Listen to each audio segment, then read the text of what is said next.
Good morning, students.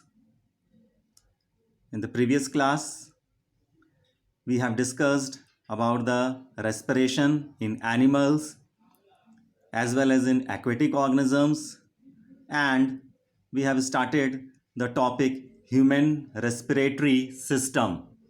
There do we have discussed about the different organelles present within the human respiratory system.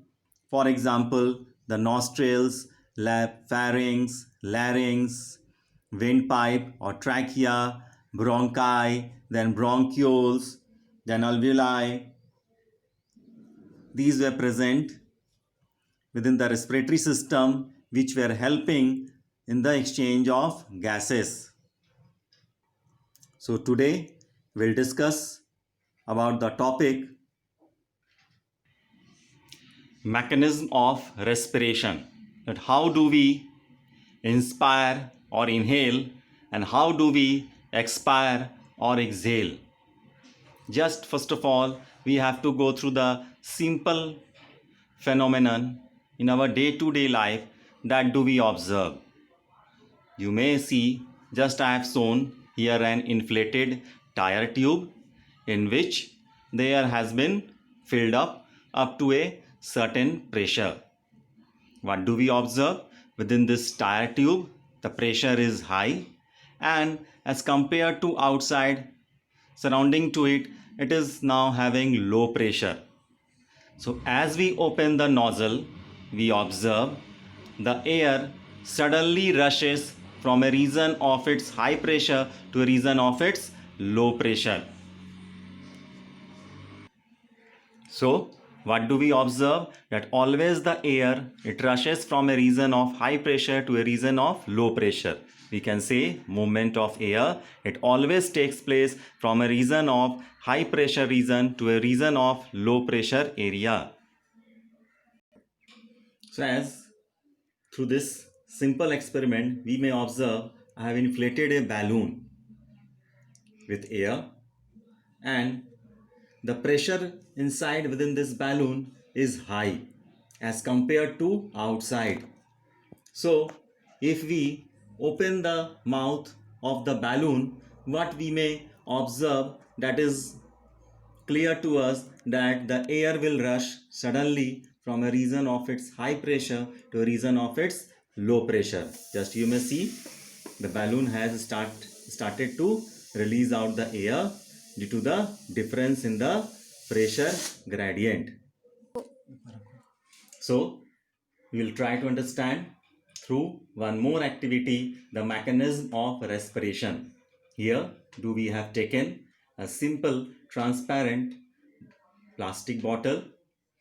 Within the bottom we have placed a rubber tube or diaphragm, and within it we have inserted an straw.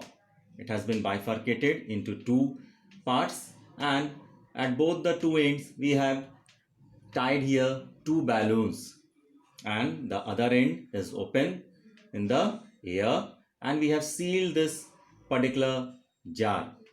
Now what we have to do in the experiment, that this diaphragm we have to pull downwards. In this condition we have to consider the diaphragm just like which is present within our lungs. Here it will also play the same role. Just we may imagine that when the diaphragm is in its normal state within this activity, or we may understand in our case it is dome shaped. So during this phase, what is the case? The internal chest cavity or thoracic cavity is less, or its volume is less, due to which the pressure would be more here. It would be having high pressure, and outside low pressure. So obviously the air whatever will be present within these two balloons would be released out through this straw towards outside. So through this I have shown here the process of exhalation or expiration. Now if we come to this activity, that do we have stretched or pulled downwards this rubber diaphragm to the downward direction, what do we may imagine? That the internal volume of this chamber increases, just like within our lungs.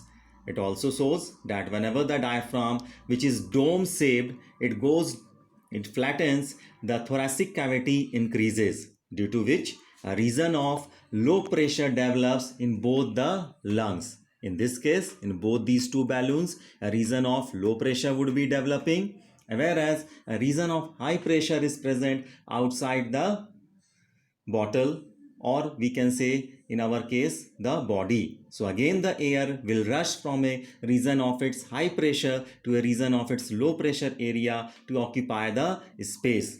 So here just we have tried to show the activity with the help of this bottle and balloons. So here we have made a simple model to understand the mechanism of respiration. Here we have taken a transparent plastic bottle, two balloons, a straw inserted and bifurcated. At both the two ends we have tied two balloons, and at the base we have made a hole and we have tied here a rubber diaphragm. What now would be the condition when the diaphragm is in its normal position? The internal volume of the space is less, so the pressure would be high here, and whatever the air was present within these two balloons, it has been released out. Now let us see what happens when we pull down this diaphragm towards downward direction. As we pull it, you may see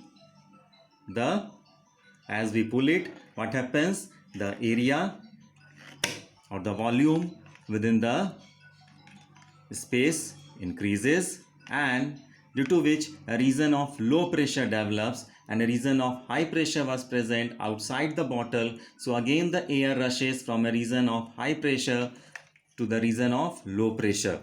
So just like the role of diaphragm plays a very much important role in the mechanism of respiration, as well as we'll discuss some more aspects which are related to the respiration.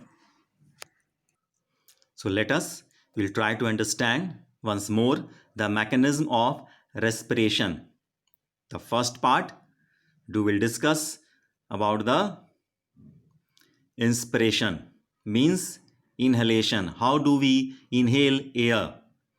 The inspiration begins when the radial muscles of the diaphragm, this you can see is the diaphragm, which is in dome shaped in normal position. So the radial muscles attached to this diaphragm, as well as the external intercostal muscles between the ribs and their adjacent muscles, contract. So when these contract, it helps to increase the cavity of the thoracic region. So as a result, the diaphragm moves downwards and the lateral walls of the thoracic cavity move outward and upward. So this increases the volume of the thoracic cavity. As the diaphragm moves downwards, the lower surface of the lung is also pulled downward. So, consequently, the volume of the lungs increases and the air pressure within these two lungs decreases. So, the pressure outside the lungs has developed a region of high pressure, where a region of low pressure has been developed within these two lungs. Hence, the air rushes from the region of high pressure region to a region of the low pressure area through the nostrils and the associated organelles. So, the diaphragm is the principal inspiratory organ, while the muscles of diaphragm and internal costal muscles or intercostal muscles are called inspiratory muscles. Now, let us try to understand the mechanism of expiration or exhalation. So, expiration, it is a passive phenomenon.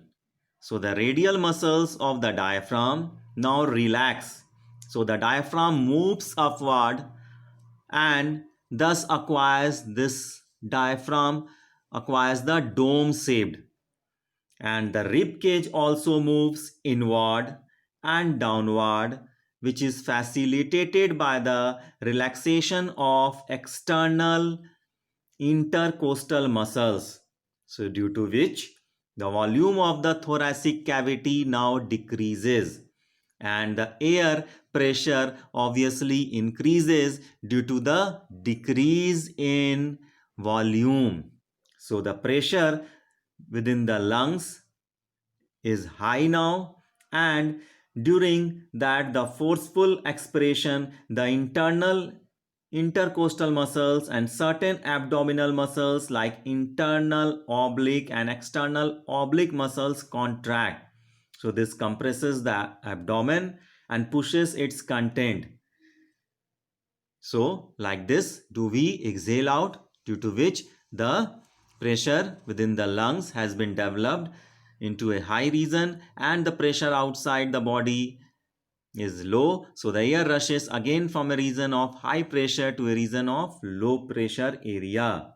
So we can understand that the role of the particular diaphragm as well as the intercostal muscles plays a very much significant role in the mechanism of respiration, and do we have tried to understand through the model through which we can understand the movement of air from a region of high pressure to a region of low pressure. Till so far here, thank you, have a nice day.